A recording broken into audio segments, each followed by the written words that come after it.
وبرکاتہ۔ بسم اللہ الرحمن الرحیم وبہ نستعین الحمد للہ رب العالمین والصلاة والسلام علی سید المرسلین وعلی آلہ وصحبہ اجمعین ومن تبعہم بإحسان الی یوم الدین۔ اعوذ باللہ من الشیطان الرجیم، بسم اللہ الرحمن الرحیم۔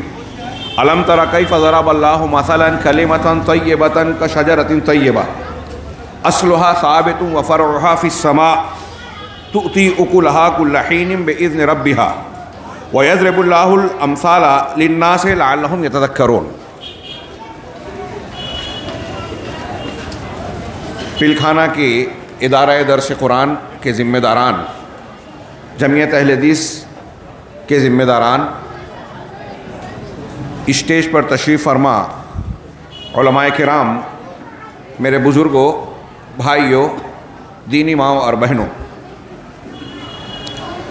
حمد و صلات کے بعد میں نے سورہ ابراہیم آیت نمبر 24 اور 25 کی تلاوت کی،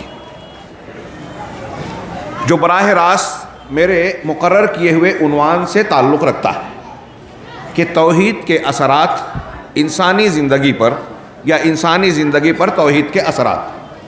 اللہ رب العالمین کا ارشاد ہے، الم تری کیف ضرب اللہ مثلا، کیا تم نے نہیں دیکھا کہ اللہ تبارک و تعالیٰ نے کس طرح مثال بیان کی، کلمۃ طیبۃ، کلمہ طیبہ کی، کشجرۃ طیبہ، پاکیزہ درخت کے ساتھ، پاکیزہ کلمے کی مثال پاکیزہ درخت کے ساتھ بیان کی۔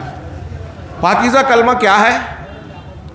عام طور سے مفسرین صحابہ کرام سے بھی ثابت ہے، بخاری وغیرہ کی روایت سے، کہ اس سے مراد اسلام اور کلمہ توحید، کلمہ اسلام لا الہ الا اللہ مراد ہے۔ دوسرے لفظوں میں توحید مراد ہے، اللہ کے سوا کوئی معبود برحق نہیں، اسی کو کلمہ توحید کہا جاتا ہے۔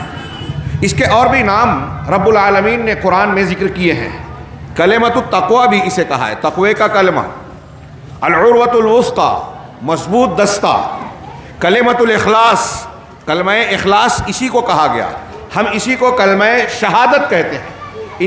اس کے الگ الگ نام اور ان ناموں کی معنویت پر غور کریں تو اس کی فضیلت سمجھ میں آتی ہے۔ اللہ رب العالمین کلمہ طیبہ کا فائدہ بتاتے ہوئے ایک مثال سے ہم کو اور آپ کو سمجھا رہا ہے، لیکن اس کے فائدے کو کہ اللہ رب العالمین نے جو اس کا فائدہ بتایا کہ اس کی جڑیں ایسے درخت کی طرح ہے کلمہ طیبہ جو پاکیزہ ہے، عام طور سے علماء نے کہا کہ یہ کھجور کا درخت، اس کی جڑیں زمین کے اندر تک مضبوطی سے پیوست ہوتی ہیں، اصلها ثابت وفرعها فی السماء، اور اس کی شاخیں آسمان کی بلندیوں کو بڑھتی چلی جاتی ہیں، تؤتی اکلها کل حین باذن ربها، یہ اپنا پھل رب کے حکم سے، اجازت سے ہر موقع پر سردی گرمی میں اپنا پھل دیتا رہتا ہے۔ اسی طرح کلمہ طیبہ کی مثال ہے کہ یہ اپنا فائدہ صاحب کلمہ کو مسلسل دیتے رہتے ہیں۔ لا الہ الا اللہ کا کلمہ، اس کا معنی، اس کی شرائط، اس کے تقاضے یہ میں بیان کر دوں کہ مسئلے کے طور پر دنیا کا کوئی بھی انسان ہو، اس کے معنی اور مفہوم کو جاننا، اس کے تقاضوں کو سمجھنا، اور ایک مسلمان کو کامل مومن بننے کے لیے اس کی شرائط کو جاننا انتہائی ضروری ہے۔ ہمارے موضوع سے ہٹ جاؤں گا اگر میں اس تفصیل میں جاؤں، لیکن اشارتاً یہ عرض کروں کہ قیامت کے دن کوئی شخص اللہ رب العالمین کے سامنے یہ نہیں کہہ سکتا کہ مجھے توحید لا الہ الا اللہ معلوم نہیں تھا، شرک معلوم نہیں تھا، اس لیے میں شرک میں ملوث ہو گیا، میرے ماحول میں یہ عمل ہوتا تھا اس لیے میں نے کیا، یہ نہیں کہہ سکتا۔ یہ اس کی ضرورت و اہمیت کے تعلق سے میں نے صرف 2 جملے عرض کیے۔ اب دوسرا پہلو، لا الہ الا اللہ یا اس سے متعلقہ جو کلمات کی فضیلتیں ہم پڑھتے ہیں، آپ نے کبھی سوچا کہ ان کی یہ فضیلت کیوں ہے؟ کیوں ان کی یہ فضیلت ہے؟ ابن حبان، سنن دارمی اور مختلف حدیث کی کتابوں میں ایک روایت جس کو امام حاکم نے نقل کر کے صحیح کہا، اور علامہ امام ذہبی اس کی تائید اور توثیق کرتے ہیں، اس کے علاوہ ایک دوسری حدیث میں بھی یہ مضمون ہے. اس حدیث میں جو میں ذکر کر رہا ہوں اس میں یہ ہے کہ حضرت موسیٰ علیہ السلام نے اللہ تبارک و تعالیٰ سے کہا, اللہ کے رسول صلی اللہ علیہ وسلم نے فرمایا کہ حضرت موسیٰ علیہ السلام نے اللہ سے کہا یا رب علمنی, اللہم یا رب علمنی شیئا اذکرک بہ وادعوک بہ, کہ پروردگار مجھے ایک ایسا کلمہ, ایسی دعا یا ذکر سکھا جس کے ذریعے سے میں تجھے یاد کروں, تیرا ذکر کروں, تجھ سے دعا مانگوں. تو اللہ تبارک و تعالیٰ کی جانب سے کہا گیا کہ موسیٰ علیہ السلام, موسیٰ تم لا الہ الا اللہ پڑھو. تو حضرت موسیٰ علیہ السلام نے جواباً کہا کہ اے اللہ کل عبادک یقولون, کہ یہ کلمہ لا الہ الا اللہ تو تیرے سارے بندے کہتے ہیں. گویا سیدنا موسیٰ علیہ السلام کوئی اسپیشل دعا اور خصوصی ذکر چاہتے تھے جو اس سے بھی ہٹ کر اور بڑھ کر. تو اب اللہ رب العالمین کی طرف سے اس حدیث کے مطابق جواب دیا گیا کہ اے موسیٰ, اگر لا الہ الا اللہ کو ترازو کے ایک پلڑے میں رکھا جائے, ایک پلڑے میں, اور ساتوں آسمان کے اندر موجود میرے علاوہ تمام چیزیں اور زمینیں اور زمین میں موجود تمام چیزیں دوسرے پلڑے میں رکھی جائیں تو لا الہ الا اللہ کا پلڑا بھاری ہوگا. اس لیے لا الہ الا اللہ اور الحمدللہ کو افضل الذکر افضل الدعا بھی کہا گیا. اتنا وزندار کلمہ, اس کلمے کا اتنا وزن کیوں ہے, غور کیا آپ نے؟ ہم روزانہ پڑھتے ہیں فضائل اعمال میں, سنتے ہیں, اور اللہ رب العالمین ہمیں توفیق دے کہ ہم وہ عمل بھی کریں کہ اگر کوئی شخص لا الہ الا اللہ وحدہ لا شریک لہ لہ الملک ولہ الحمد وہو علی کل شیء قدیر, یہ کلمہ جو ایک حدیث میں ہے کہ سب سے بہتر ذکر, سب سے اچھی دعا وہ ہے جو انبیاء کرام نے کی, اور یہی کلمہ اللہ کے رسول صلی اللہ علیہ وسلم نے پڑھا. اور یہ جو حدیث میں بیان کر رہا ہوں صحیح مسلم وغیرہ میں ہے کہ اللہ کے نبی جناب محمد رسول اللہ صلی اللہ علیہ وسلم نے فرمایا کہ جو شخص دن میں 100 مرتبہ 24 گھنٹے کے دورانیے میں 100 مرتبہ اس کلمے کو پڑھے گا, اسے 10 غلام آزاد کرنے کا اجر و ثواب ملے گا. بعض روایتوں میں ہے کہ بنو اسماعیل کے 10 غلاموں, یہ 100 مرتبہ پڑھنے پر 10 غلام, 10 مرتبہ پڑھنے پر 1 غلام, دوسری روایت میں 10 غلاموں کو آزاد کرنے کا, 100 نیکیاں ملے گی, 100 گناہ معاف ہوں گے. اور اس دن, جس دن 100 مرتبہ جو شخص یہ پڑھے گا, اس دن شیطان اس کے جسم کے اندر داخل نہیں ہو پائے گا, اور اللہ رب العالمین کے نزدیک وہ بندہ اس سے بڑھ کر کوئی محبوب بندہ نہیں ہوگا سوائے اس کے جو اس سے زیادہ مرتبہ یہ کلمات کہے. یہ ہم نے فضیلت پڑھی, کتنی عظیم الشان فضیلت ہے. ایک مسلمان اور مومن بندے کو شیاطین الانس والجن کے شرور سے بچنے کا ایسا کلمہ دے دیا کہ اس دن شیطان داخل ہی نہیں ہو پائے گا. جادو ٹونا آسیب سے بچنے کا یہ عمل کیجئے, اللہ کے رسول صلی اللہ علیہ وسلم کے فرمان پر عقیدہ اور یقین رکھتے ہوئے انشاءاللہ محفوظ رہیں گے. میں یہاں آپ کو ان کلمات اور اس سے متعلق اور بھی بہت سارے اس طرح کے کلمات ہیں, صبح شام کی دعائیں ہیں. لا الہ الا انت سبحانک انی کنت من الظالمین, حضرت یونس علیہ السلام کے یہ کلمات مچھلی کے پیٹ میں مصیبت میں گرفتار ہونے کے بعد کہنے پر اللہ تعالیٰ نے کہا کہ اگر یہ مسبحین میں سے نہ ہوتے تو قیامت تک اسی جگہ رہتے, نکل نہ پاتے اس مصیبت سے. اللہ کے نبی صلی اللہ علیہ وسلم نے فرمایا کہ یہ کلمات ایسے ہیں کہ اگر کوئی بندہ پریشانی مصیبت میں دعا کرے ان کلمات کے ذریعے تو اللہ رد نہیں کرے گا. لا الہ الا انت سبحانک انی کنت من الظالمین. یہ فضائل ہم پڑھتے ہیں, سنتے ہیں. میں آپ سے یہ کہنا چاہتا ہوں کہ یہاں لا الہ الا اللہ کے کلمے کی اتنی فضیلت, اہمیت, اتنا بڑا اجر و ثواب, اتنا وزن بتایا گیا. کیوں؟ کیا ہم نے غور کیا؟ یہ ایک پہلو. دوسرا پہلو, آپ قرآن و حدیث کا مطالعہ کیجیے تو آپ کو یہ ملے گا کہ جتنے پیغمبر اور انبیاء کرام علیہ السلام دنیا میں آئے, سب کی دعوت کا آغاز, ابتدا, شروعات, دعوت کا نچوڑ لا الہ الا اللہ اور اسی کلمے سے ہوا. وَلَقَدْ بَعَثْنَا, قرآن کہتا ہے وَلَقَدْ بَعَثْنَا فِي كُلِّ أُمَّةٍ رَسُولًا أَنِ اعْبُدُوا اللَّهَ وَاجْتَنِبُوا الطَّاغُوتَ. ہم نے ہر امت میں ایک رسول بھیجا, ہر قوم اور امت کی طرف رسول بھیجے گئے. سب کی دعوت کیا تھی؟ ان اعبدوا اللہ, صرف اللہ کی عبادت کرو. وما ارسلنا من رسول الا نوحی الیہ انہ لا الہ الا ہوا، یہ دوسری آیت ہے کہ ہم نے کوئی بھی رسول بھیجا تو اس کی طرف یہ وحی حکم یہ پیش کیا کہ اللہ کے سوا کوئی معبود نہیں ہے۔ ہر رسول کی پہلی تعلیم، ابتدا اور آغاز یہی۔ بچہ جب بولنے لگے تو کان میں آپ لا الہ الا اللہ کہیں، بچے کو پہلی تعلیم لا الہ الا اللہ کی دیویں۔ آپ دنیا سے جا رہے ہیں تو من کان آخر کلامہ لا الہ الا اللہ دخل الجنہ، جس کا آخری کلام لا الہ الا اللہ ہوگا وہ جنت میں داخل ہو گیا۔ اللہ کے رسول صلی اللہ علیہ وسلم نے اپنے چچا ابو طالب کو آخری وقت میں کہا یا عمی قل لا الہ الا اللہ کلمۃ احاج لک بہا عند اللہ، کہ اے چچا جان آپ لا الہ الا اللہ کا کلمہ کہہ لیجئے، ایسا کلمہ کہ میں اللہ کے سامنے آپ کے لیے حجت پیش کروں۔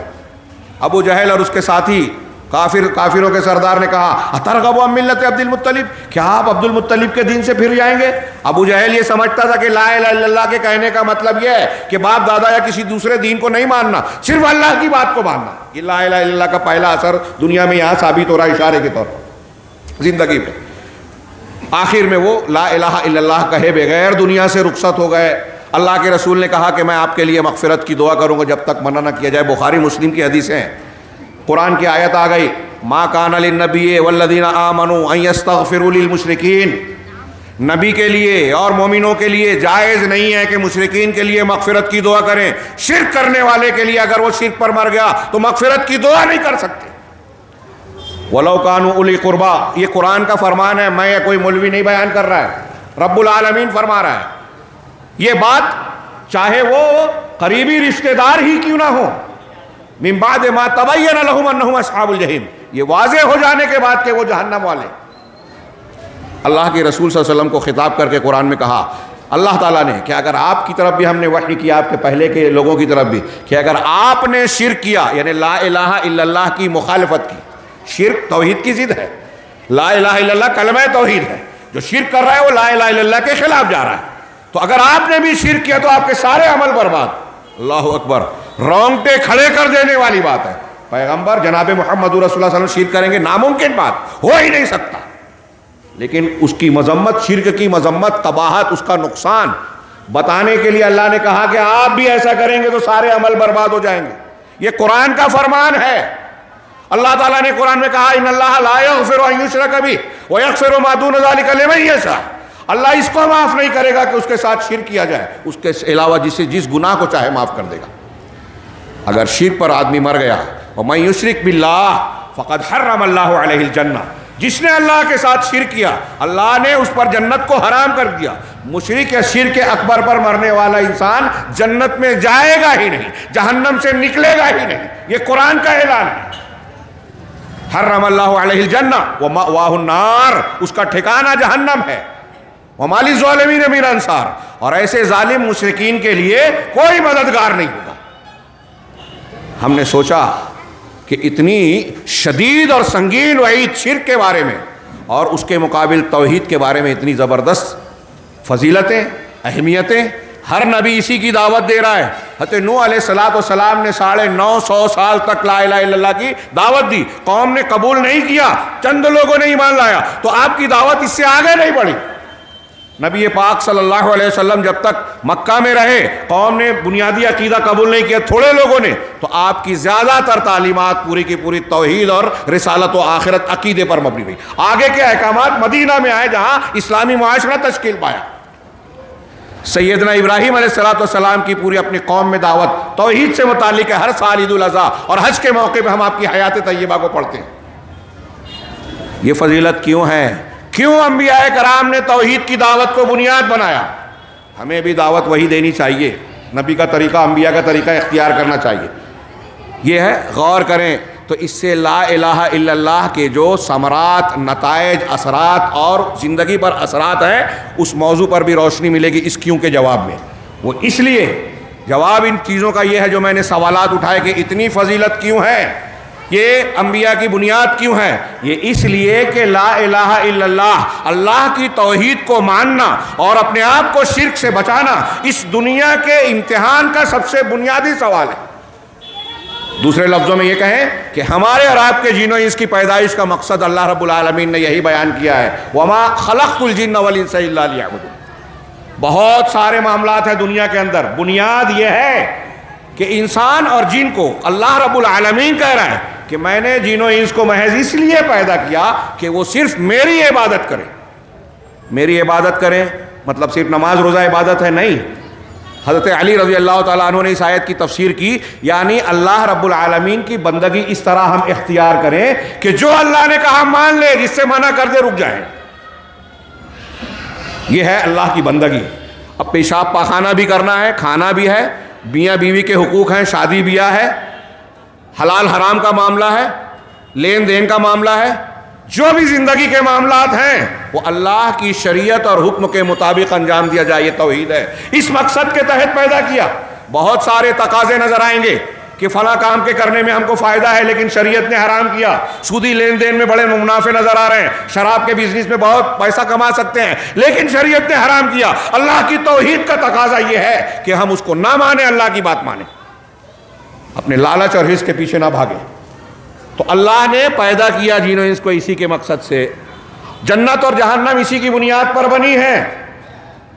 بخاری شریف کی روایت ہے، مسلم اور بخاری دونوں میں.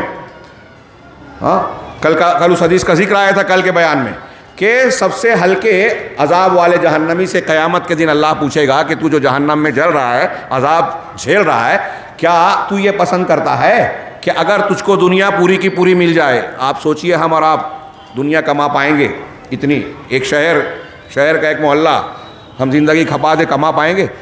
اللہ تعالیٰ پوچھے گا اس جہنمی سے کہ اگر تجھے پوری دنیا مل جائے تو کیا تو یہ تفتدی بھی، کیا تو یہ پسند کرے گا کہ اس عذاب کا بدلہ چکا کر اس کا فدیہ دے کر اپنے آپ کو بچا لے؟ وہ کہے گا ہاں. پوری دنیا مل جائے، کتنا بھیانک عذاب ہوگا. دنیا کے جہنم کی آگ دنیا کی آگ سے 69 گنا زیادہ شدید ہے، ڈامر سے زیادہ کالی ہے. موت کو انسان پکارے گا، موت نہیں آئے گی. ہر روز تکلیف بڑھتی جائے گی، بھاگنے کی کوئی جگہ نہیں. بندہ کہے گا کہ ہاں پوری دنیا مل جائے دے دوں گا، اس سے بچنا چاہوں گا. اللہ تعالیٰ کہے گا کہ میں نے تجھ سے جو مطالبہ دنیا کی زندگی میں کیا تھا اس سے بہت ہلکی چیز کا کیا تھا. جبکہ تو آدم کی پیٹھ میں تھا، تجھ سے میں نے یہ عہد و پیمان لیا تھا کہ میرے ساتھ شرک نہیں کرنا، توحید پر رہنا. لیکن تو نے مانا ہی نہیں، میرے ساتھ شرک کیا، لہذا جہنم سے نہیں نکل سکتا. اس پوری بات کو سامنے رکھیے کہ جنت اور جہنم بھی توحید اور کے ماننے اور نہ ماننے والوں کے لیے ہے. بنیادی طور سے مخلوق کو اسی لیے پیدا کیا گیا. ہم جو عام الفاظ میں کہتے ہیں، ایک بچہ بھی کہتا ہے مسلمانوں کا کہ دنیا دارالامتحان ہے، امتحان گاہ ہے. اس امتحان کا بنیادی سوال توحید اور شرک ہے. کیوں؟ اس لیے کہ انسان کے اندر ایک مسلمان اور مومن بندے کی حیثیت سے جو خوبیاں آتی ہیں، انسانی کمالات آتے ہیں، اچھائیاں پیدا ہوتی ہے، شخصیت کی تعمیر ہوتی ہے، ان سب کی جڑ اور بنیاد توحید ہے. کلمہ طیبہ، شجرہ طیبہ کی طرح یہ جڑ اور بنیاد اگر ہمارے دل و دماغ میں پیوست ہے، راسخ ہے اور مضبوط ہے تو ہم اچھے انسان بنیں گے، مکمل آدمی بنیں گے. جس انسان کی توحید جتنی اعلیٰ وہ اتنا اچھا انسان، دوسروں کو فائدہ پہنچانے والا. انبیاء کرام علیہ السلام کی توحید سب سے اونچی اعلیٰ تھی. آپ دیکھیے کہ انبیاء کرام علیہ السلام کا کردار، ان کی شخصیت پوری انسانی کائنات میں سب سے اعلیٰ ہے. سیدنا ابراہیم علیہ السلام کے بارے میں اللہ نے فرمایا ان ابراہیم کان امہ قانتا للہ حنیفا. حنیفہ کیا ہے؟ شاکرا لانعمہ ولم یکن من المشرکین. ابراہیم ایک امت تھے. امت کا کئی معنی کیا کہ وہ امام تھے، لوگوں کے پیشوا تھے، لوگوں کو خیر کی تعلیم دینے والے تھے. امت کا ایک معنی کیا گیا کہ وہ جامع الکمالات تھے. ان کے اندر اکیلے کے اندر بہت ساری خوبیاں اکٹھا تھی، ایک جماعت کے مانند تھی. قانتا للہ، مسلسل اللہ کی فرما برداری کرنے والے تھے، حنیف تھے، دوسری جو ہے چیزوں سے کٹ کر، غیر اللہ سے کٹ کر صرف اللہ سے جڑنے والے، یکسو تھے اور اللہ کی نعمتوں کے شکر گزار تھے اور مشرکین میں سے نہیں تھے. علماء نے اس آیت کی تفسیر جو لمبی چوڑی کی اس کا حاصل یہ بیان کیا کہ حضرت ابراہیم کی ساری خوبیوں کی بنیاد یہ تھی کہ شرک سے بالکل پاک تھے، توحید میں انتہائی اعلیٰ تھے. جس کی توحید جتنی اعلیٰ ہوگی وہ اتنا زیادہ اللہ کے عذاب سے بچے گا. الذین آمنوا ولم یلبسوا ایمانہم بظلم اولئک لہم الامن. ہم امن کی تلاش میں ہیں، امن چاہتے ہیں عذاب سے، دنیا کی پریشانیوں سے، آخرت کے عذاب سے، تو اللہ نے بتایا کہ جن لوگوں نے ایمان لایا، لا الہ الا اللہ کہا، ایمانیات کو اختیار کیا، وَلَمْ يَلْبِسُوا إِيمَانَهُمْ بِظُلْمٍ، اور اپنے ایمان کے ساتھ ظلم کی ملاوٹ نہیں کی۔ تفصیل کا موقع نہیں ہے، اس لیے ایک جملے میں بخاری کی حدیث میں اللہ کے رسول نے کہا کہ یہاں ظلم سے مراد شرک ہے، یہ ایمان کے ساتھ شرک نہیں کیا، اولئک لہم الامن، ان کے لیے امن ہے، وہی عذاب سے بچیں گے، اور یہی لوگ ہدایت یافتہ ہیں، صحیح راستے پہ وہی ہے جو توحید پر ہیں۔ اب آپ غور کیجئے کہ توحید کی فضیلت کیوں ہے، انبیاء کرام علیہم الصلاۃ والسلام کی دعوت کا ارتکاز توحید پر کیوں ہوتا تھا؟ اس لیے کہ توحید اس دنیا کے اندر تمام بھلائیوں کی جڑ بنیاد ہے، جتنی بھی نیکیاں ہیں، اچھائیاں ہیں، سب کے سب توحید کی شاخ ہے، جتنی برائیاں ہیں سب کے سب شرک اور کفر کی شاخیں ہیں۔ شعب الایمان آپ پڑھیے، اہل علم نے بیان کیا، ایک آدمی اگر اپنے ماں باپ کی نافرمانی کر رہا ہے، ایک آدمی حرام کو جاننے کے بعد کہ یہ حرام ہے، سود خوری، زنا کاری، موبائل پر گندی تصویریں دیکھنا، برے کام کرنا، جھوٹ بولنا، غیبت کرنا، چغلی کرنا، یہ حرام ہے، اس کے باوجود کر رہا ہے، اس کا مطلب اس کی توحید میں کمی ہے۔ توحید مضبوط ہوتی تو اللہ کا ڈر، اللہ کی توحید اسے ان گناہوں سے تنہائیوں میں بھی روکتی۔ انسانی زندگی پر توحید کے اثرات پر جب ہم غور کرتے ہیں تو میں نے جیسا کہ اجمالی طور سے بیان کیا، اس کی فضیلت، اس کے فائدے، زندگی پر اس کے اثرات کا گھیرنا ایک گھنٹے میں اور مجھ جیسے کم علم آدمی کے لیے ناممکن بات ہے۔ موٹی سے موٹی کتاب بھی لکھی جائے تو توحید کے فوائد نہیں بیان کیے جا سکتے۔ چند فوائد کو میں نے اجمالی طور سے بیان کیا کہ جتنی خوبیاں ہیں انفرادی زندگی میں، ہمارے گھر میں، اس انفرادی زندگی میں، ہماری شخصیت میں، ہماری جماعت اور مسلمانوں کے گروہ اور ملت و امت میں اجتماعی اور انفرادی طور سے جو بھی فائدہ ہم کو چاہیے، ہم کو قوت چاہیے، غلبہ چاہیے، دشمنوں سے تحفظ چاہیے، آفت و مصیبت سے، بیماریوں سے تحفظ چاہیے، سب کی بنیاد اور جڑ توحید ہے۔ لا تجعل مع اللہ الہا آخر فتقعد مذموما مخذولا، قرآن نے کہا کہ اللہ کے ساتھ کسی اور معبود کو نہ پکارو، شرک نہ کرو، لا الہ الا اللہ اور توحید کی مخالفت نہ کرو، ورنہ کیا ہوگا نتیجے میں؟ مذموم و مخذول بن کر رہ جاؤ گے۔ مذموم جس کی مذمت کی جائے، اللہ کے ہاں قابل نفرت ہو جاؤ گے، ناپسندیدہ ہو جاؤ گے، بلیک لسٹڈ ہو جاؤ گے، اور مخذولہ، تمہاری مدد نہیں کی جائے گی۔ یہ حکومتیں، قوانین ہمارے خلاف بن رہے ہیں، دشمن ہمارے خلاف منصوبہ بندی کر کے حملے کر رہے ہیں، ہاں یہ کامیاب، ان کا ڈر نہیں ہے۔ ایک بات یاد رکھیے، مسلمانوں کے لیے کوئی بڑی سے بڑی طاقت جو ہے خطرہ حقیقت میں خطرہ نہیں ہے، ہمارے لیے خطرہ ہے ہماری بدعقیدگی، ہمارے لیے خطرہ ہے ہمارے گناہ، ہمارے لیے خطرہ ہے اللہ کی ناراضگی۔ اگر ہم اللہ کے ہو جائیں تو دیکھیے سیدنا ابراہیم علیہ السلام نے توحید کا کلمہ کہا تھا، آگ میں ڈالا گیا، کہا حسبنا اللہ و نعم الوکیل، اللہ میرے لیے کافی ہے، ہمارے لیے، اور وہ بہترین کارساز ہے۔ خاک جلانے والی ہے ٹھنڈی کر بنا دی اللہ نے معجزانہ طور پہ۔ فرعون پورے لاؤ لشکر کے ساتھ موسیٰ علیہ السلام کے ساتھ ٹوٹے پھوٹے بنی اسرائیلیوں کو ہلاک نہیں کر سکا، خود ڈوب گیا۔ پوری قوم جمع تھی تلوار لے کر جناب محمد رسول اللہ صلی اللہ علیہ وسلم کو شب ہجرت قتل کرنے کے لیے، ان کے درمیان سے اللہ نے نکالا، پورا سفر آرام سے طے کروایا، مدینہ پہنچایا۔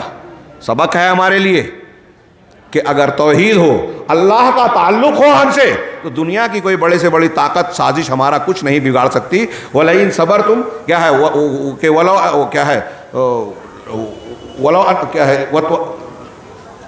لَا يَضُرُّكُمْ كَيْدُهُمْ شَيْئًا وَلَئِن صَبَرْتُمْ، اگر تم تقوی اور صبر اختیار کرو، سورہ آل عمران کی آیت ہے، تو اللہ نے آگے کہا لا يَضُرُّكُمْ كَيْدُهُمْ شَيْئًا، کہ دشمنوں کی چالیں، ان کی سازشیں تمہارا کچھ بگاڑ نہیں پائے گی۔ ایمان ہو، توحید ہو، توحید نہیں ہوگی تو اللہ تبارک و تعالیٰ کا۔ وقت بہت کم ہے، میں چند نکات بیان کروں۔ توحید سے انسان کو معراج ملتی ہے، ترقی ملتی ہے، تحقیق کا مادہ ملتا ہے۔ آج دنیا میں جو ترقی ہے وہ توحید والوں کی دین ہے۔ دنیا میں جب لوگوں نے شرک کیا، ایک آدمی ستارے کو پوج رہا ہے تو اس کے بارے میں تحقیق کرے گا کیا؟ ایک آدمی کسی جانور کی پوجا کر رہا ہے، اس کو چیر پھاڑ کے دیکھے گا کیا؟ تحقیق کرے گا کیا؟ میڈیکلی اس کا جائزہ لے گا، فزیکلی، میڈیکلی؟ ایسی اور بھی مثالیں تو وہ نہیں کرے گا۔ جب اللہ رب العالمین نے بتایا کہ اللہ تبارک و تعالیٰ تم سب کا خالق ہے، ساری کائنات مخلوق ہے، سب انسان کے لیے جو ہے خدمت گار ہیں، انسان کائنات کا دولہا ہے، انسان اور جن کا امتحان ہے، اور یہ ساری چیزیں اس کے لیے مسخر کی اللہ نے قرآن میں کہا۔ جب کہا کہ اللہ نے ہمارے لیے مسخر کیا ہے یہ پہاڑ، پیڑ، پودے، جانور، حیوانات، تو انسان بظاہر کسی جسے کا اپنے سے بڑے جانوروں کو جو ہے شکار کرتا ہے، قابو میں کرتا ہے۔ ہاں، آج فضاؤں میں جو ہے سفر کر رہا ہے، پانی کے اندر تیر رہا ہے، دنیا کو گلوبل ولیج بنا دیا۔ کس نے؟ اللہ رب العالمین کی دی ہوئی صلاحیت نے۔ لیکن یہ کب ہوا؟ جب انسان کو توحید ملی، اقرأ بسم ربک الذی خلق کا ہتھیار لے کے علم اور تحقیق کے راستے پر چلا۔ تو توحید انسان کا دماغ کھولتی ہے، علم اور تحقیق کے راستے پر ڈالتی ہے، اور شرک کرنے والا، ہمارے یہاں عقیدہ پایا جاتا ہے کہ گہن لگتا ہے تو کوئی دیوتا جو ہے اس کو نگلنے جاتا ہے، وہ گھنٹی بجاتے ہیں۔ ہاں، کیا وہ تحقیق کر سکتے تھے؟ اللہ نے بتایا، توحید والوں نے بتایا کہ سورج گہن اور چاند گہن یہ اللہ کی نشانیوں میں سے ایک نشانی ہے، یہ اللہ کی مخلوق ہے، اس کے حکم کے تابع دار ہیں۔ تو مسلمانوں نے اس کی تحقیق کی، لوگوں کو بتایا، آسمانی کتاب کے ماننے والوں نے بھی اس کی تحقیق کی۔ تو جو شخص یہ عقیدہ رکھے کہ ایک دیوتا اس کو نگلنے جاتا ہے اور ایسا ہوتا ہے اور ویسا ہوتا ہے، وہ اس کی تحقیق نہیں کر سکتا۔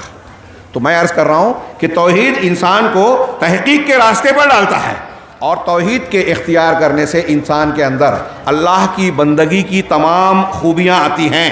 جیسے اگر کوئی شخص یہ مانتا ہے کہ اللہ تبارک و تعالیٰ سمیع ہے، سننے والا ہے، بصیر ہے، ہاں، دیکھنے والا ہے، علیم ہے، اس پر کوئی چیز، کوئی ذرہ برابر چیز بھی مخفی نہیں ہے، کوئی ایک چیز بھی اس سے چھپی ہوئی نہیں ہے کائنات کی۔ آپ کسی چٹان کے اندر کام عمل کرو، یا کسی جو ہے پردے کے اندر، سینکڑوں پردے کے اندر، چٹان کے اندر بھی کوئی گناہ کرو گے، اللہ سے وہ چیز چھپی نہیں ہے۔ بندہ اگر اللہ کے بارے میں عقیدہ توحید کی بنیاد پر اس کے اسماء و صفات کو جان کر یہ عقیدہ پختہ کر لے اپنے ذہن و دماغ میں، ہم روزہ رکھتے ہیں، ہاں، غسل کرنے کے وقت ایک سچا مومن کیا روزے میں غسل کرتے وقت تو اپنے گلے سے پانی کا ایک قطرہ اتارتا ہے؟ نہیں اتارتا۔ کیوں؟ اس لیے کہ اس کے ذہن و دماغ میں یہ بات ہے کہ جس ذات کے لیے میں نے روزہ رکھا ہے وہ تو دیکھ رہا ہے، لوگ نہیں دیکھ رہے، لیکن اللہ دیکھ رہا ہے، جان رہا ہے، میری نیتوں سے بھی واقف ہے، علیم بما فی الصدور ہے۔ جب یہ عقیدہ بندہ رکھے گا تو یہ جانے گا کہ اللہ تبارک و تعالیٰ ایسا ہے جو ہر چیز کو جانتا ہے، ہر چیز کو شمار کر رکھا ہے، ہر چیز پر اس کا قابو ہے، کوئی عضو، کوئی چیز اس کے جو ہے وہ مرضی کے بغیر حرکت بھی نہیں کر سکتی۔ اس عقیدے کے ساتھ جب اللہ تبارک و تعالیٰ کو جانے گا، مانے گا بندہ، تو اللہ تبارک و تعالیٰ کا ڈر پیدا ہوگا، خوف پیدا ہوگا، ہاں، کہ میں چھپ کر بھی اگر گناہ کروں گا تو بچ نہیں پاؤں گا۔ دنیا کا کوئی قانون، ایک اسکینڈل ہوتا ہے اسٹاک ایکسچینج میں، ہرشد مہتا کا، گورنمنٹ دوسرے کچھ قوانین بناتی ہے، دوسرا آدمی اور چالاکی سے کوئی نیا کانڈ کرتا ہے، نیا غبن کرتا ہے، گھوٹالہ کرتا ہے، ہاں، اور یہ کرتا ہے، پولیس، قانون سب کچھ ہے، لیکن پھر بھی گناہ کرنے والے گناہ کرتے ہیں۔ لیکن جب بندہ یہ یقین رکھتا ہے کہ مجھے اللہ کے سامنے جواب دینا ہے، اس کی پکڑ بہت سخت ہے، وہ علیم ہے، خبیر ہے، ہر چیز کو شمار رکھتا ہے، اس سے کوئی بھولتا نہیں ہے، ہر چیز اس کے پاس محفوظ ہے، تو اللہ تعالیٰ کا یہ فرمان اس کے سامنے آتا ہے، وَاعْلَمُوا أَنَّ اللَّهَ يَعْلَمُ مَا فِي أَنفُسِكُمْ فَاحْذَرُوهُ۔ اللہ تعالیٰ یہ اچھی طرح علم میں رکھ لو کہ اللہ تمہارے دلوں کی بات کو بھی جانتا ہے، لہٰذا اس سے ڈرو، اللہ تمہیں جان رہا ہے، علیم بما فی الصدور ہے۔ تو ایسی صورت میں بندہ گناہ سے اپنے آپ کو دور رکھے گا، گناہ سے اپنے آپ کو بچائے گا، نیک انسان بنے گا، حرام کام نہیں کرے گا۔ قدرت اور موقع ملنے کے باوجود کہ اکیلے میں موبائل پہ آج کچھ بھی دیکھ سکتا ہے، لیکن لوگ نہیں دیکھ رہے ہیں، میرے ماں باپ نہیں دیکھ رہے ہیں، اللہ تو دیکھ رہا ہے، یہ تصور اسے روکے گا۔ دنیا کا کوئی قانون انسان کو تنہائیوں میں گناہ سے نہیں روک پائے گا، کوئی پولیس والا نہیں روک پائے گا، لیکن اللہ کا ڈر، یہ علیم، قدیر اور توحید کا یہ عقیدہ انسان کو تنہائیوں میں بھی گناہ سے بچاتا ہے۔ علامہ ابن رجب نے نقل کیا کہ ایک بیابان میں، جنگل میں، ایک عورت اور ایک مرد تنہا ہو گئے، مسافر کی حیثیت سے تھے، دوسرے لوگ چلے گئے، یہی دو بچے۔ تو مرد نے عورت سے کہا کہ دیکھو، ان ستاروں کے علاوہ آج ہمیں یہاں اس کوئی نہیں دیکھ رہا ہے، تو موقع ملا ہے، چلو آپ اور ہم ایک دوسرے سے اس موقع کا فائدہ اٹھا کر لذت حاصل کر لیں۔ تو اس خاتون نے کہا، ایمان والی تھی، توحید والی تھی، اس نے کہا کہ ستارے دیکھ رہے ہیں، تم ستاروں کی بات کر رہے ہو، فَأَيْنَ مُكَوْكِبُهَا، ان ستاروں کو بنانے والا، ان کو روشن کرنے والا کہاں گیا؟ کیا وہ نہیں دیکھ رہا ہے؟ یہ تو ابن رجب نے حنبلی نے بتایا. آپ حدیثوں میں واقعات پڑھتے ہیں، جناب محمد رسول اللہ صلی اللہ علیہ وسلم نے اپنے معاشرے اور سماج کی تربیت اسی توحید پر کی تھی. ہم وہ واقعہ میں اشارہ کروں، آپ نے واقعہ بہت مرتبہ سنا ہوگا. ہاں، حضرت جناب محمد رسول اللہ صلی اللہ علیہ وسلم نے جو توحید کی تربیت کی تھی اس کا نتیجہ کیا تھا؟ دو واقعات بہت مشہور ہیں، اور ایسے بیسیوں واقعات ہیں کہ الگ الگ قسم کے، کہ حضرت معیز اسلمی اور غامدیہ، یہ صحابیہ ہیں، غامدیہ، ان سے گناہ سرزد ہو گیا، زنا کا ارتکاب. بخاری مسلم کی وہ روایتیں پڑھیے. ہماری مائیں بہنیں اور مردوں کے لیے نمونہ ہے، توبہ کرنے والوں کے لیے، توحید والوں کے لیے. اکیلے میں گناہ ہوا تھا، تنہائی میں گناہ ہوا تھا، کسی نے دیکھا نہیں تھا، کسی نے آ کے کیس درج نہیں کرایا تھا، اس لیے کوئی جرم کی بات ہی نہیں تھی. خود آتی نبی پاک صلی اللہ علیہ وسلم کے دربار میں، عدالت میں، ہاں، طاہرنی یا رسول اللہ، اصبت حدن، اللہ کے رسول میں حد کو پہنچ گئی، مجھے پاک کر دیجئے، میں نے ایسا ایسا گناہ کیا. معیز اسلمی سے بھی کہا، آپ نے بار بار منہ پھیرا، 4-5 مرتبہ انہوں نے قبول کیا. کہا ان کو جنون ہے کیا، نشے میں ہے کیا، پاگل ہے؟ صحابہ نے کہا نہیں، ٹھیک ٹھاک ہے. اس کے بعد ان کو حد جاری کرنے کے لیے کہا. حضرت غامدیہ خاتون تھی. ہاں، یہاں بیٹھے ہوئے ہم لوگ سوچئے کہ اگر کوئی گناہ ہم سے اکیلے میں ہو گیا، تنہائی میں کوئی گناہ ہم سے سرزد ہو گیا، کسی نے دیکھا نہیں، ہم خود آگے بولیں گے یا کسی کو بولنے والے کو کیا کہیں گے کہ بے وقوف ہے؟ وہ ایک عورت تھی. سماج اور معاشرے میں ایک عورت آ کے یہ کہے کہ میں نے زنا کر لیا ہے تو اس کو یہ ڈر پہلا ہوگا کہ میرے خاندان کا کیا ہوگا، بے عزتی ہوگی، میری جان جائے گی. اسلامی سزا رجم کرنا تھی شادی شدہ زانیہ کے لیے، زانی کے لیے رجم کر دیے جائیں گے. سوچیے، اپنے آپ کو وہاں رکھ کے سوچیے کہ کیا ہم میں سے کوئی شخص ایسی جرات کرے گا، یا کوئی آج کے دماغ میں آتی ہے بات کہ کوئی اس طرح جرم کرنے والا خود جا کر کہے؟ اگر کوئی شکایت کرتا تو 4 عینی گواہ کی ضرورت پیش آتی حد جاری کرنے کے لیے. انہوں نے خود کہا. نبی پاک صلی اللہ علیہ وسلم نے دیکھا کہ ان کے پیٹ میں بچہ ہے، ہاں، حمل سے ہیں، تو کہا کہ تم نے گناہ کیا ہے، تمہارے بچے نے نہیں، لہٰذا تم جاؤ، جب بچے کی ولادت ہو جائے تب آنا. موقع مل گیا. اسلامی اصول سے اگر وہ بعد میں آ کر یہ کہہ دیتی کہ میں نے غلط کہا تھا تو بچ جاتی، کیونکہ ان کو خلاف کسی نے گواہی نہیں دی تھی، کوئی کیس نہیں درج کیا تھا، خود اعتراف کیا تھا. کئی مہینہ ملا، بچہ پیدا ہوا، بچہ پیدا کی ولادت ہوئی، فوراً گود میں لے کے آ گئے اللہ کے رسول. سوچئے تھوڑی دیر کے لیے، اتنے مہینوں کے باوجود وہ اپنی توبہ پر قائم ہیں، اپنے آپ کو پاک کرنا چاہ رہی ہیں. کیوں؟ اللہ کے رسول اب مجھے پاک کر دیجئے. کہا ابھی بچے کی غذا تمہارے سینے سے جڑی ہوئی ہے، اس لیے ابھی اسے دودھ پلاؤ، جب یہ اناج کھانے لگے گا تب آنا. چلی گئی. ایک لمبا عرصہ پھر ملا، موقع ملا. ایک عورت سوچ سکتی ہے کہ چلو ٹھیک ہے، میں اپنے لیے نہیں، اپنے بچے کے لیے جی جاؤں، لیکن یہ بھی جذبہ نہیں آیا، اس کو بھی انہوں نے مارا. اور کچھ مہینوں کے بعد آتی ہیں، ایک مدت کے بعد، کہ اللہ کے رسول یہ دیکھیے اس کے ہاتھ میں روٹی ہے، یہ اب اناج کھا رہا ہے، اب مجھ پر سزا کا نفاذ کیجیے. اللہ کے رسول صلی اللہ علیہ وسلم نے ایک صحابی کے حوالے کیا کہ بچے کو آپ سنبھالو، ان کے لیے سزا کا جو ہے حکم فرمایا. بعض صحابہ کہتے ہیں خالد بن ولید مارنے کے وقت خون کے چھینٹے اڑ کر آ گئے تو کچھ برا بھلا کہہ دیا. اللہ کے رسول ہم کو پتہ چلا تو آپ نے کہا کہ تم اسے برا کہہ رہے ہو. اللہ کی قسم، اس نے ایسی توبہ کی ہے کہ اب مدینے کے 70 لوگوں میں تقسیم کر دی جائے تو اس کی بخشش ہو جائے. کس چیز نے ان کو اس بات پر ابھارا تھا؟ توحید نے. اللہ دیکھتا ہے، جانتا ہے. مر کے اللہ کے سامنے حاضر ہونا ہے، جواب دینا ہے. وہاں میں گنہگار ثابت ہوں، اللہ کے دربار میں عذاب کی مستحق ٹھہرائی جاؤں. اس سے بہتر ہے کہ دنیا میں اپنے آپ کو موت کے حوالے کروں، سزا کے حوالے کروں. بدنامی ہوگی، لیکن اللہ کے عذاب سے تو بچیں گے. یہ توحید نے ڈر پیدا کیا اللہ کا. کوئی مثال پیش کر سکتا ہے ایسی؟ وقت ہوتا تو اور بھی مثالیں بیان کرتا. بنی اسرائیل کی ایک مثال، 3 غار والوں کا واقعہ آپ نے سنا، یہ بھی بخاری وغیرہ میں ہے. غار میں چلے گئے، پھنس گئے، طوفان آیا، دہانا بند ہو گیا، چٹان سے دہانا بند ہو گیا.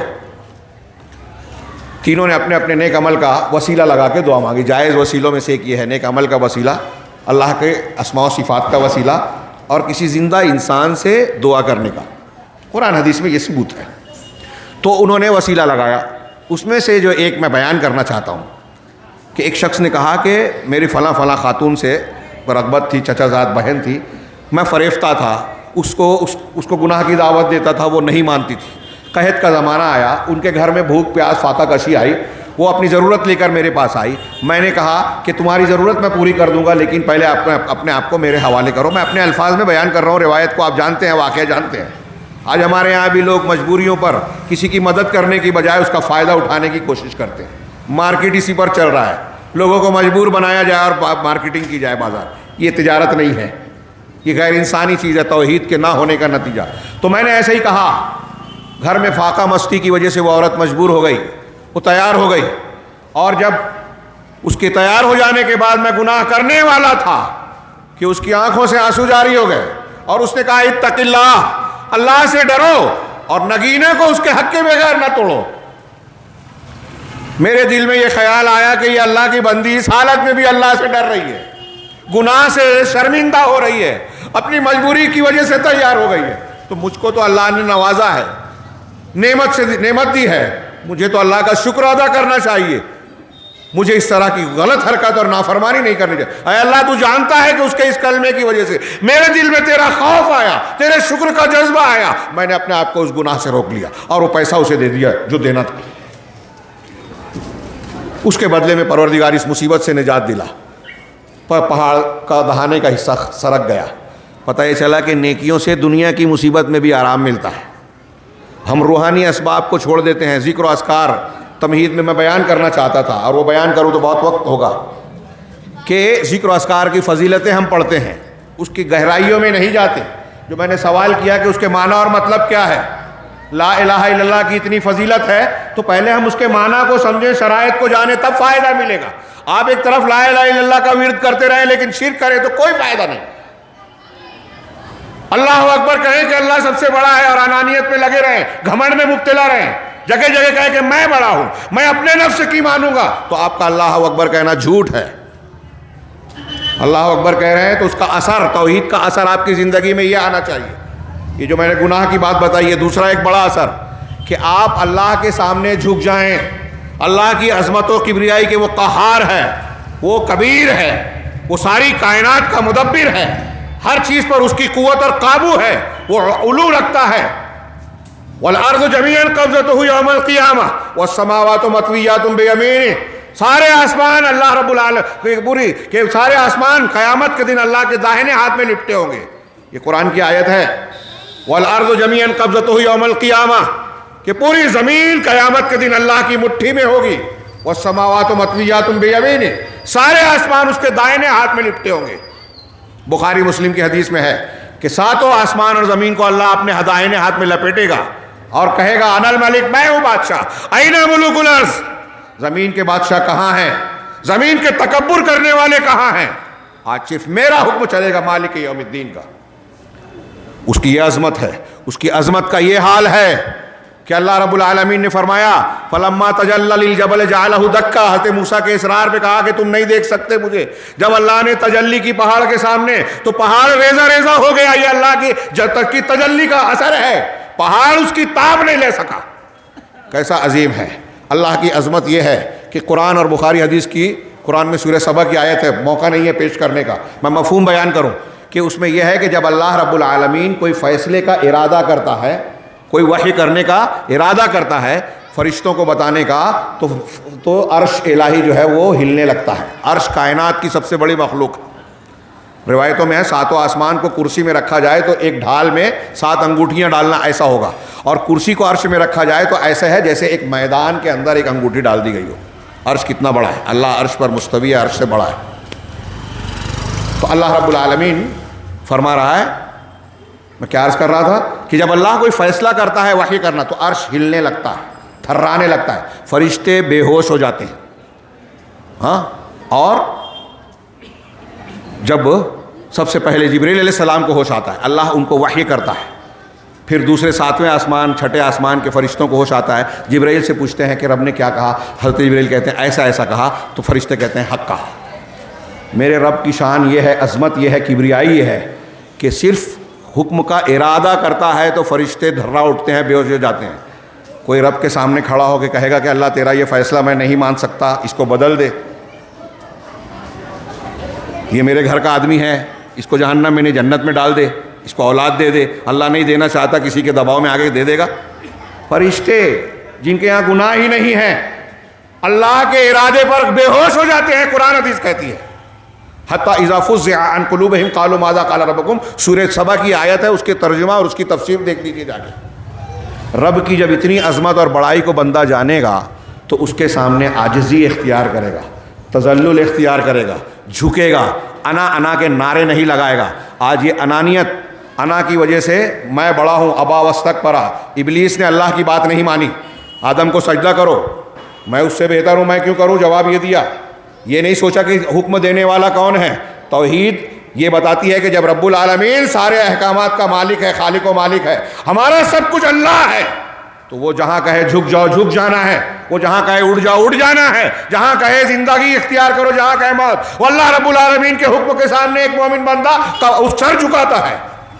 یہی کہتے ہیں ہم جب نماز پڑھتے ہیں تو رکوع میں جاتے وقت، سر اٹھاتے وقت اللہ اکبر کہہ رہے ہیں، اذان میں اللہ اکبر کہہ رہے ہیں۔ یہ ہماری انانیت کو، دوسروں کے گھمنڈ اور بڑائیوں کو رد کیا جا رہا ہے کہ توحید یہ ہے کہ اللہ کی بڑائی کو مانا جائے، اس کا اعلان کیا جائے کہ اس کائنات کا مالک سب سے بڑی طاقت اللہ ہے، اس کے ذرے ذرے پر اس کی حکمرانی ہے۔ وہ چاہے گا تو کورونا پھیلے گا، وہ چاہے گا تو طاعون پھیلے گا، وہ چاہے گا تو پتہ ہلے گا، وہ چاہے گا تو آپ کی موت آئے گی، وہ نہیں چاہے گا تو پوری کائنات مل کر آپ کا بال بیکھا نہیں کر سکتی۔ یہ جب یہ عقیدہ توحید کا ہمارے اور آپ کے دل میں مضبوط ہوگا تو اس کا ہماری زندگی پر کیا اثر پڑے گا؟ بیسیوں فائدے اس کے آئیں گے کہ بندہ تکبر اور گھمنڈ نہیں کرے گا، میری کیا اوقات ہے۔ قرآن نے کہا وَلَا تَمْشِ فِي الْأَرْضِ مَرَحًا، زمین میں اترا کے گھمنڈ سے نہ چلو، اِنَّكَ لَن تَخْرِقَ الْأَرْضَ، تم زمین کو پھاڑ نہیں سکتے، وَلَن تَبْلُغَ الْجِبَالَ طُولًا، اور پہاڑ کی بلندیوں کو نہیں پہنچ سکتے۔ تو بندہ جب یہ جانے گا تو اپنے اندر عاجزی آئے گی، اللہ کے حکم کو سنے گا، مانے گا۔ آج تھوڑی دیر کے لیے دیکھیے، وقت نہیں ہے، میں اشارے کر رہا ہوں، غور کیجئے۔ ہمارے گھر میں جھگڑا ہوتا ہے، باپ بیٹے کا جھگڑا، بھائی بھائی کا جھگڑا، بھائی بہن کا جھگڑا، وراثت کے مسائل، بہن کو بیٹی کو ہم وراثت نہیں دے رہے ہیں، قرآن حدیث نے جو کہا ہے نہیں مان رہے ہیں، یہ توحید کی کمی ہے۔ بندہ جب جانے گا کہ اللہ تعالیٰ نے فیصلہ کیا ہے تو اس پہ چوں چرا نہیں کرے گا، اللہ تبارک و تعالیٰ کا حکم ہے تو اس کی خلاف ورزی نہیں کرے گا۔ اگر اللہ کا حکم نہیں مانوں گا تو جو بےمانی سے لوں گا یہ بھی برباد کر دے گا مجھے، میں بےمانی کروں گا تو میری اولاد بھی ویسی رہے گی۔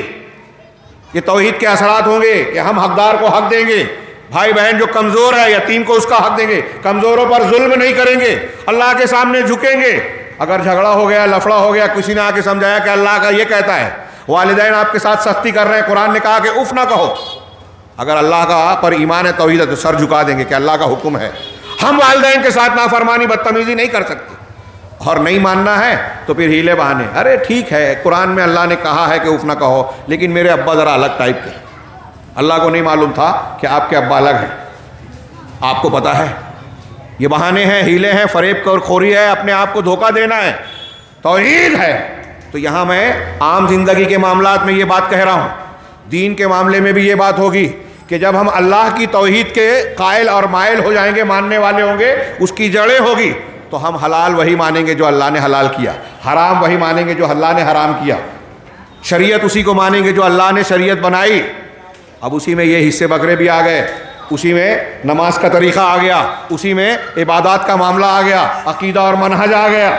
میرے بھائیوں کوئی اسے اختلافی بات نہ سمجھے، ہمارے ہاں الگ الگ دین مذہب بنے ہوئے ہیں، الگ الگ فرقے بنے ہوئے ہیں۔ یہ کیوں بنے ہوئے ہیں؟ حقیقت میں اگر دیکھا جائے تو یہ تفرق، یہ اختلاف، آپس میں جو ہمارے محبت کی کمی یا نفرت وغیرہ ہے، یہ بھی توحید کی کمی ہے۔ توحید کا اجتماعی فائدہ یہ ہے کہ جو اللہ کو ایک ماننے والے ہیں وہ آپس میں ایک دوسرے کے بھائی بن جاتے ہیں، ایک دوسرے کا تعاون کرتے ہیں، ایک دوسرے کے تعاون علی البر والتقوی کی مثال بن جاتے ہیں۔ یہ توحید کے اجتماعی فائدے میں بیان کیا جاتا ہے کہ اجتماعیت پیدا ہوتی ہے۔ قرآن و حدیث کی بہت ساری دلیلیں ہیں کہ سارے مسلمان بھائی بہن ولا اور برا کی بنیاد پر توحید ہوگا تو اسی کی بنیاد پر رشتہ قائم ہوگا، اسی کی بنیاد پر رشتہ کٹے گا۔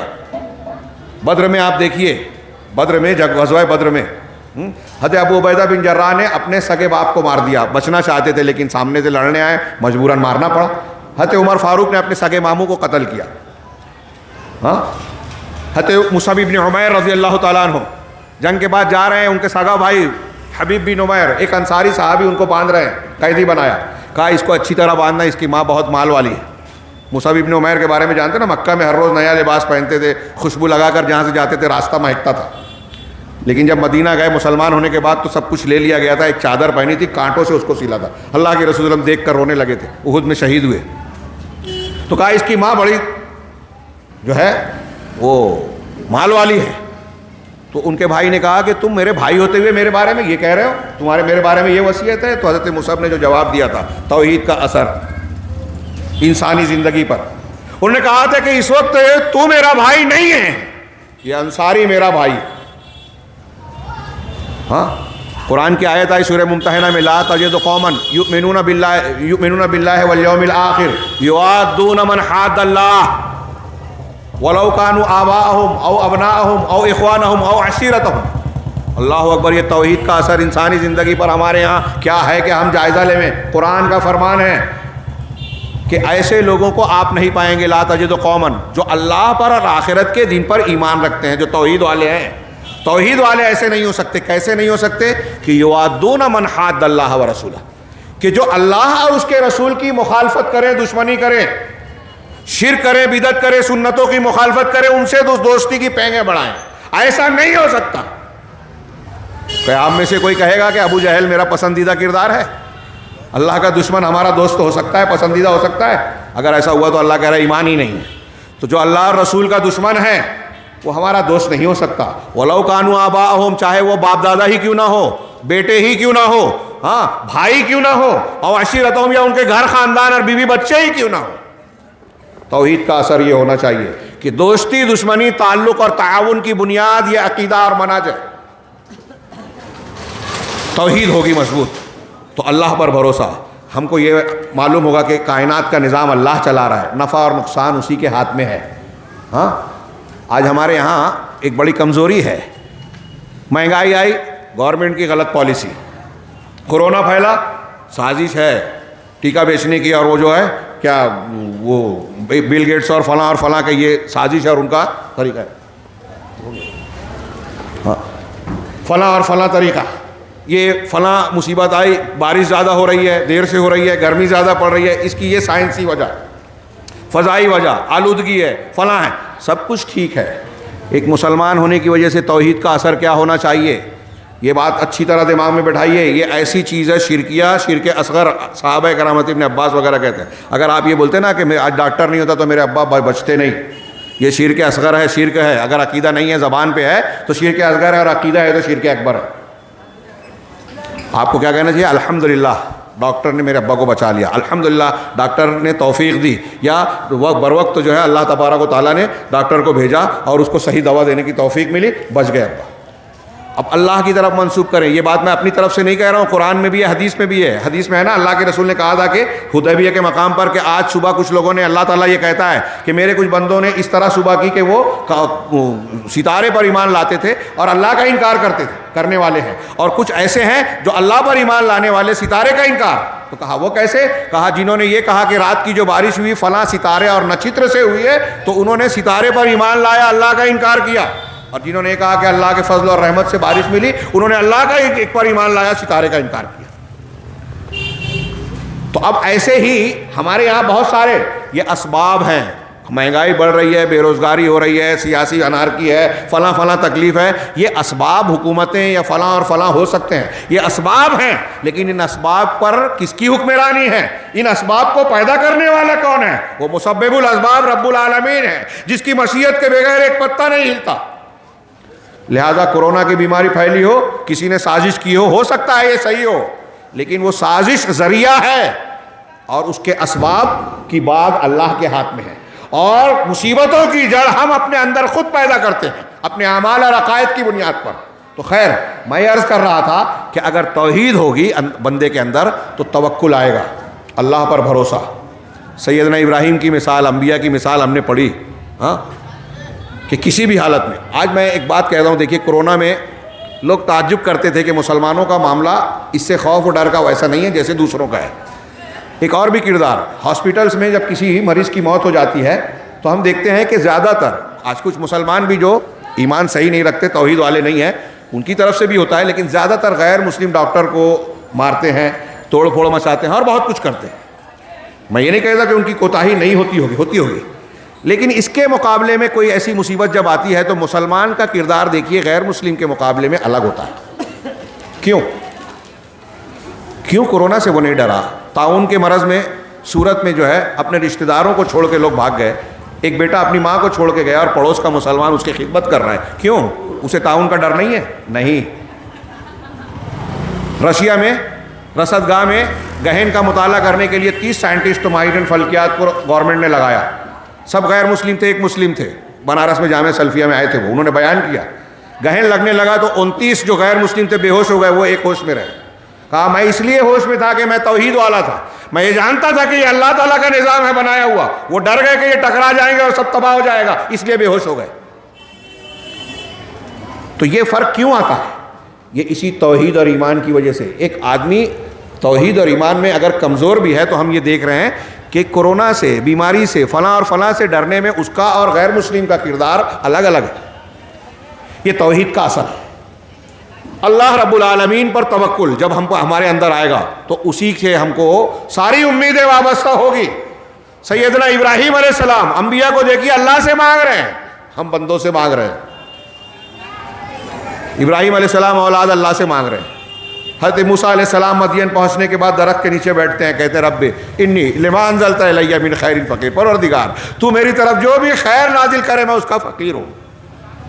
جب اللہ کی توحید اور اس کے نفع و نقصان کا مالک ہونا، مدبر ہونا، کائنات کی ساری چیز رزاق ہونا، یہ ساری چیزیں آدمی مانے گا تو نتیجہ یہ نکلے گا کہ ہاتھ پھیلائے گا صرف اللہ کے سامنے.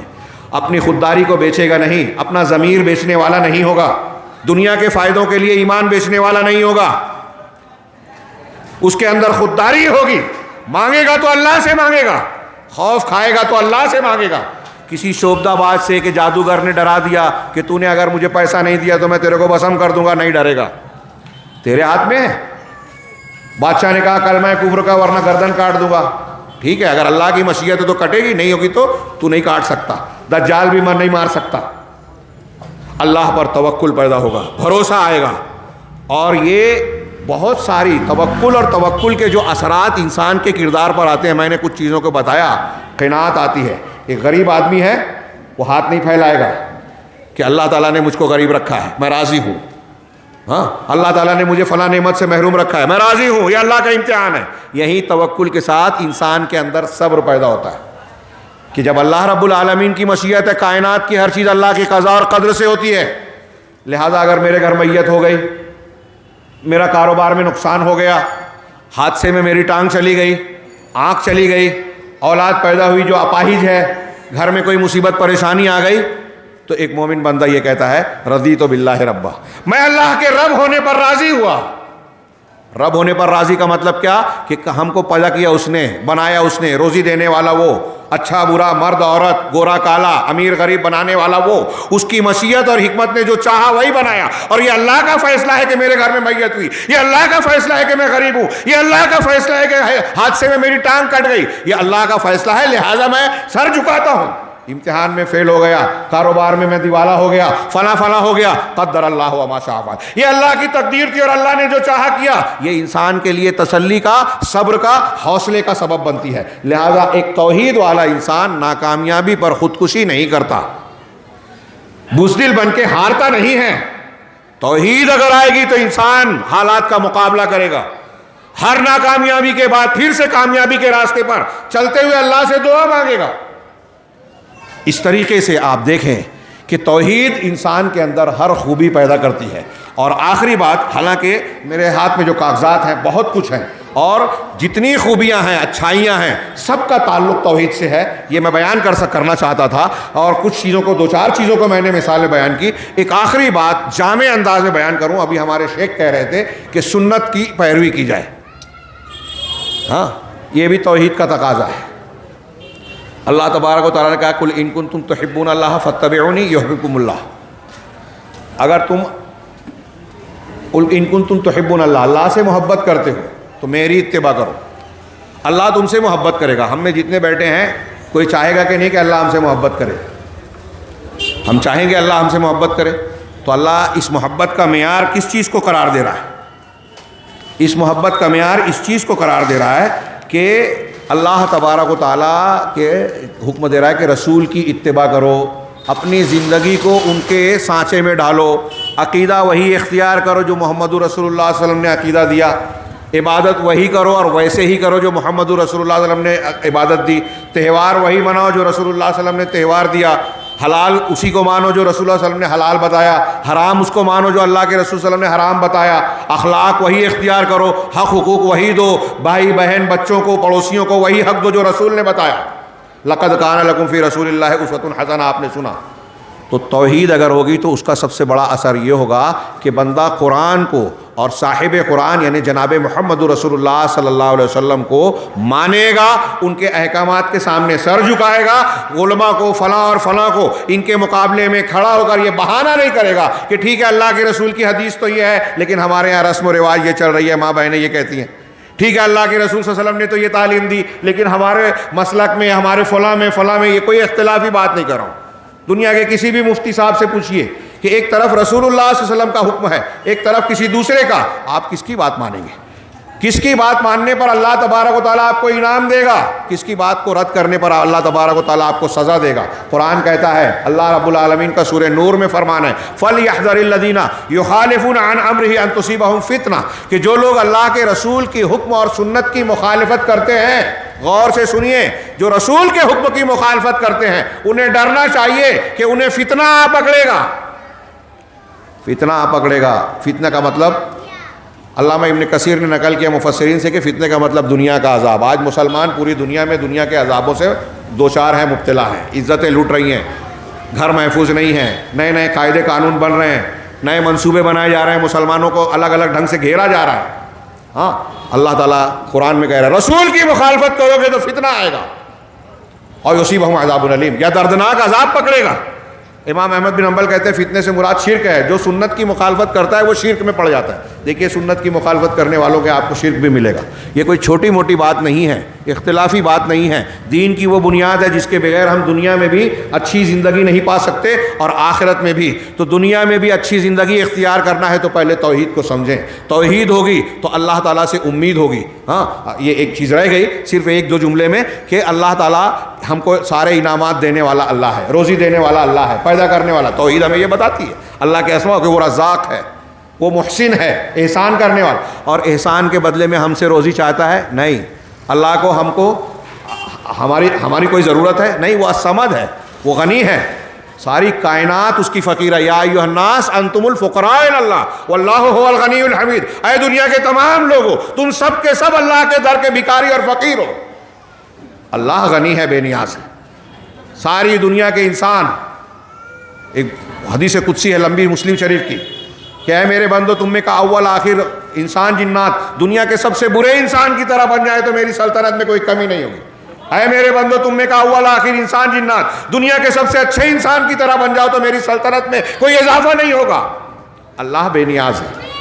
ہاں تو اب جب ہم یہ جانتے ہیں کہ اس کو ہماری کوئی ضرورت نہیں، پھر بھی وہ ہم کو اتنے احسانات دے رہا ہے، ہم اس کی نافرمانی کر رہے ہیں پھر بھی وہ ہم کو کھانا دے رہا ہے، پانی دے رہا ہے، ہوا دے رہا ہے، امن دے رہا ہے، چین دے رہا ہے، لباس دے رہا ہے، دوا دے رہا ہے، رشتہ دار دیا، گھر دیا، بہت سی نعمتیں جن کو ہم گن نہیں سکتے۔ جب بندہ یہ جانے گا اس کی توحید اور اس کے اسماء و صفات کے یہ نتائج، تو دل میں محبت پیدا ہوگی۔ اللہ رب العالمین کے سامنے بندہ جھکے گا کہ جو اتنے احسانات کیا ہے، تو ہم اگر اپنی جان دے بھی دیں، جان دی ہوئی اسی کی تھی، حق تو یہ ہے کہ حق ادا نہ ہوا۔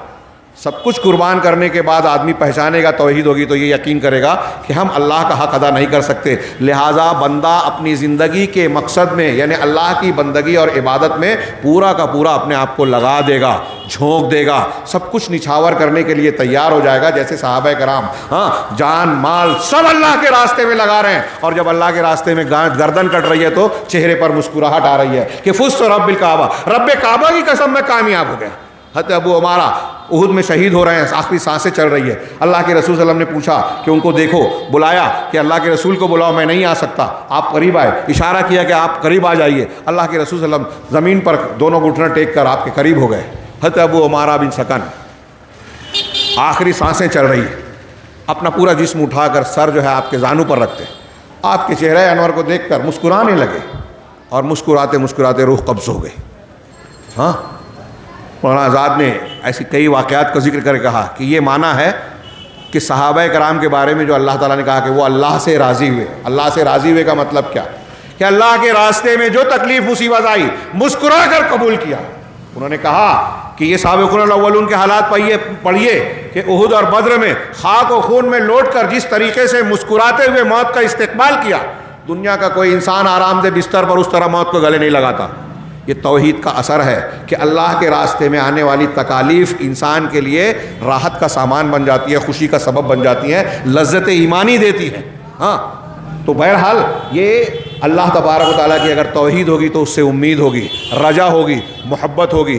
رجا، امید اور محبت جو میں نے 3 لفظ استعمال کیا، اس کے ذریعے سے بندہ اگر اللہ سے امید کرے گا تو قربانی دے گا، نیکیاں کرے گا، اللہ کے راستے میں خرچ کرے گا. بہن اور بھائی کا حصہ مارنے کی بجائے یہ سوچے گا کہ میں اپنے حصے میں سے ان کو کچھ دے دوں، اللہ مجھے دے گا. ان کا چھیننے کی بجائے اپنا دوں، اللہ سے امید رکھے گا. اللہ سے محبت کو حاصل کرنے کے لیے محبت میں بندہ کیا کرتا ہے؟ دنیا کی جو ہے یہ ہلکی پھلکی محبتیں جو ہوتی ہے تو اس کے لیے بولتے ہیں کہ چاند ستارے توڑ لاؤں گا، تم سے اتنی محبت ہے کہ تمہارے لیے یہ قربان کر دوں گا، وہ دے دوں گا، وہ چھوڑ دوں گا، مر جاؤں گا. یہ جھوٹی محبتیں. اللہ رب العالمین سے اگر انسان کو سچی محبت ہوگی تو وہ صحابہ کرام کا کردار ڈھلے گا کہ اللہ کے راستے میں بڑی سے بڑی تکلیف آ رہی ہے، پورا مال خرچ کر دیا، خوش ہیں کہ اللہ تعالیٰ کے راستے میں خرچ ہوا ہے، اس بات پر دکھ کی کوئی بات نہیں ہے. تو محبت بہت ساری بندگی اور نیکیاں کرواتی ہے. اللہ کا خوف آئے گا تو آدمی گناہ سے بچے گا. دنیا کا کوئی قانون جس گناہ سے نہیں روکتا، اللہ کا خوف روکتا ہے. اللہ تبارک و تعالیٰ پر توکل، اللہ تعالیٰ کے تعلق کی ذات پر انحصار کی بنیاد پر صبر، قناعت، اللہ کا شکر، ایسے ساری بندگیاں اور نیکیاں بندے کے اندر پیدا ہوگی. اور جب توحید والا انسان اس طرح کا بنے گا تو یہ قرآن کی آیت جو ہے ہم پوری کر لیں. اللہ تعالیٰ نے فرمایا کہ تو کیا علم تری کیف ضرب اللہ مثلا، کیا تم نے نہیں دیکھا کہ اللہ نے کیسے مثال بیان کی کلمۃ طیبہ، کلمہ طیبہ کی. ہاں، کشجرۃ طیبہ، پاکیزہ درخت سے اس کی مثال دی، جس کی اصل، جس کی جڑ زمین میں گہری گڑی ہوئی ہے، وفرعھا فی السماء، اور اس کی شاخ آسمان میں پھیلی ہوئی ہے. تؤتی اکلھا کل حین باذن ربھا، جو اپنا پھل ہر وقت اللہ کے حکم سے دیتی رہتی ہے. توحید اگر آپ کے اندر ہے، کلمہ طیبہ ہے، تو اس کا پھل زندگی میں آپ کو مسلسل ملتا رہے گا، نیکیوں کی شکل میں، اچھائیوں کی شکل میں. ایک توحید والا انسان اچھا آدمی بنے گا، اپنے گھر والوں کے لیے، اپنے والدین کی آنکھوں کی ٹھنڈک ہوگا، اپنے پڑوسیوں کے لیے مفید ہوگا، بیوہ یتیم مسکینوں کی مدد کرنے والا ہوگا. ملک کا مسلم، غیر مسلم بھی، ہندو بھی، پولیس بھی کہے گا کہ یہ بہت اچھا انسان ہے، دہشت گردی کا الزام اس پر لگا ہی نہیں سکتا. وہ کہے گا کہ یہ محمد اور کو ماننے والا اور توحید کو ماننے والا ہے، یہ کسی بے گناہ کو نقصان پہنچانے والا ہو ہی نہیں سکتا. قتل تو دور کی بات ہے، ناجائز طریقے پہ کسی کو تماچا بھی نہیں مارے گا، کسی کا مال نہیں کھائے گا، خیانت نہیں کرے گا، چوری نہیں کرے گا، اس لیے کہ یہ توحید والا ہے. توحید ہوگی تو اس طریقے سے انسان کے اندر خوبیاں آئے گی، ساری اچھائیاں آئے گی، اور وہ اپنے ملک اور معاشرے کے لیے بہترین انسان ہوگا.